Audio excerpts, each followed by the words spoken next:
আসসালামু আলাইকুম রহমতুল্লাহ বারাকাতু। ঈদ মুবারক। আমি আপনাকেও মাঝে আসার কারণ একটাই, আমি শ্রমিক দল করি। আমার পরিচিত হয়েছে যায় আমি চট্টগ্রাম মহানগর শ্রমিক সংগঠন একতার কুমুরের সভাপতি নুরুদ্দিন লিডার। যা হোক, আপনাদের বার্তা একটা দিতে চাই, এটাই আমরা কি পরিবেশে আছি। এই যে চট্টগ্রাম কিছু অঞ্চলের মধ্যে ছোট ভাই বড় ভাই মিলে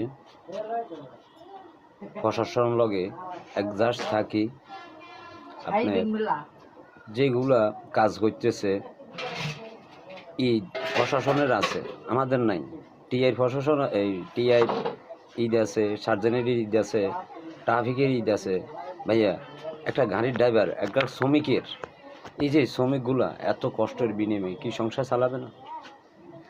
আশা ভরসা করি তো বাইরে যে একটা গাড়ি দিয়ে ইনকাম করি, মালিকের ইনকাম দিবে, পোলাবাইনের লাইতে বাজার ইচ্ছা করবে।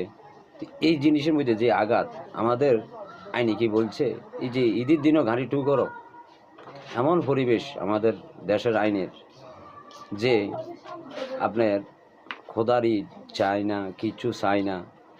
এই যে আপনার অটোরিক্সা বলেন, এরপরে আপনার সিএনজি বলেন, শহরের অঞ্চলগত যেগুলো আছে, দেখি যে কি এমন খোদার ঈদ ছাড় নাই।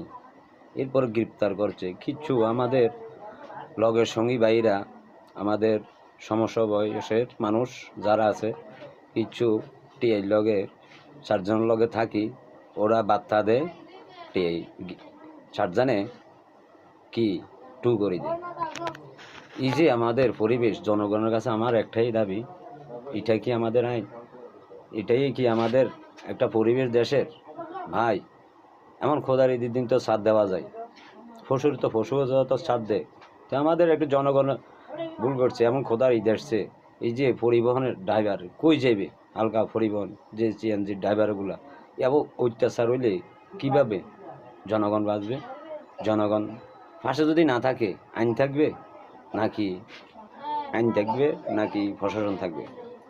তো জনগণ দিয়ে তো আইন, জনগণ দিয়ে তো আপনার প্রশাসন, সব মিলেই তো কাঁধে কাঁধ মিলাই কাজ করলে এটাই তো হয়েছে যায় সংবিধান। তো ভাই, এমন খোদার ঈদ আসছে, উনাগরে যেই বৃদ্ধিতে এরিয়া দিচ্ছে, যে কোনো বৃদ্ধিতে